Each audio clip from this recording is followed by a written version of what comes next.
And now, it's time for another Dice Tower review with Tom Vasel.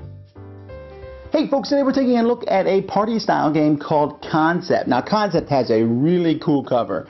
If you take a closer look at the question mark, you'll see all sorts of little things inside it. Concept is a game that takes 20 questions and works with a little bit. Remember, if you probably played 20 questions or some version of that as a kid where someone says, I'm thinking of something, and you say, is it alive? Is it smaller than a bread box? I don't know if that's used anymore, but does it have wheels? And you keep asking questions, yes or no questions, till you find it. This has a similar idea, except one person is using pictorial clues to get people to guess a specific idea or a phrase, etc. Let me show you a little bit about how the game plays.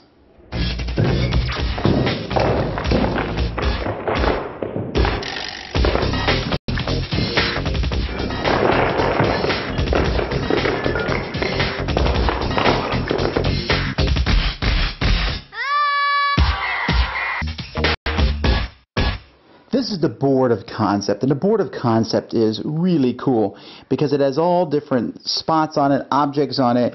I mean, these are the kind of questions you would ask if you were playing 20 questions. Here you can see you have a person. Here you have an object, a female, a male, sports, an occupation, and there's all different things, and they can really mean whatever you want them to mean. And we got colors, etc. Now, what a player or a team of players is going to do on their turn is they're going to draw a card and pick a word on that card. So on this card here, for example, you can pick an easy word, a medium, or a hard word, but let's pick something easy like kangaroo. So we're trying to get people to guess kangaroo, and to do that, we're going to take this object and place it along with these green cubes to help. So, for example, I might take this object and I would place it here on the animal spot, so people know that this is an animal that they're trying to guess. Now, an easy thing to do here would be to place one of my cubes on brown over here, because kangaroos are brown animals. Now, there's a lot of different brown animals, of course, so people might start shouting them out. Now, probably someone would guess kangaroo at this point, but perhaps I want to show that I can put legs and put something here on it, the up arrow, so I'm showing that it jumps up and down, which I think at this point people would get it. Now, you're not able to do this consistently, so let me show you an example of what else you can do over the course of this game. I had the Statue of Liberty in one game that I played, so that was easy enough. I put my marker here on arts to get people to guess that it was a statue, but of course that doesn't help because that probably means art. So I then placed another cube up here on female, because the Statue of Liberty is female. I then take another one of these markers. This kind of lets you explain the object, and I'll show you how. I took this one here and placed it on the flag marker, and this way I'm going to show people what country this piece of work of art is from.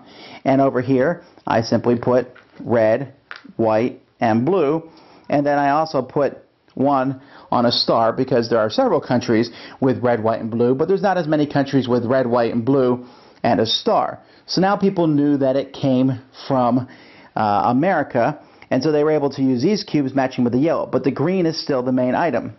I then took another one of these pieces and I put it on the arm here, and then I put a cube that matched that on fire, so people could see that the arm was on fire. And at this point someone was able to guess it, because there are not many works of art that are female in America that have an arm with fire or an arm with a torch. And so people were able to guess Statue of Liberty from that. And so that's really what you can do. You actually have two more markers, a black and a red one, that you can use to do these things. And you're allowed to do whatever you want. For example, maybe you want to say something that's halfway between happy and sad, so you can do this. Or I could put a whole pile of cubes and say, this thing is, I really love this thing. Or, whatever you can do. You're allowed to use the cubes and the different markers for whatever purpose you want, trying to get people to guess it. Whoever guesses it is going to get a double pointer, and the people on the team of those who are trying to get people to guess it will get 1 point each. And you keep going, you keep playing till somebody wins by getting a certain number of points, or you can just forget the point totals and play using this board and the different cubes.